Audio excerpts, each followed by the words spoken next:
ભાવનગરના ચિરોડા ગામે પોલીસની ટીમ ઉપર હુમલો થતા ચકચાર મચી ગઈ। 112 નંબર પર કોલ આવ્યો અને પોલીસ પહોંચી હતી, જ્યાં અસ્થિર મગજના વ્યક્તિએ પોલીસ પર હુમલો કર્યો હતો। આ હુમલામાં પીસીઆર વાનના ડ્રાઈવરને ઈજાઓ પહોંચી છે। બબાલને લઈ પોલીસને બોલાવવામાં આવી હતી। જેસરના ચિરોડા ગામે પોલીસની ટીમ ઉપર હુમલો થયો હતો।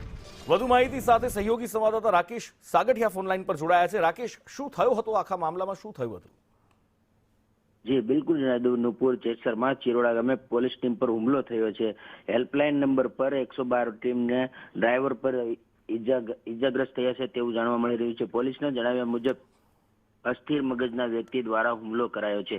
ઈજાગ્રસ્ત ડ્રાઈવરને મહુવા ખસેડવામાં આવ્યા છે અને ઉચ્ચ પોલીસના અધિકારીઓ પણ ચિરોડા દોડી આવ્યા હતા। અસ્થિર મગજના યુવાનને પકડવાની કામગીરી પણ પોલીસ દ્વારા હાથ ધરવામાં આવી હતી। બબાલ હોવાથી પોલીસને જાણ કરવામાં આવ્યો હતો અને પોલીસ ત્યાં પહોંચતા તેના પર પણ હુમલો કરવામાં આવ્યો હતો। જી રાકેશ, માહિતી બદલ આભાર।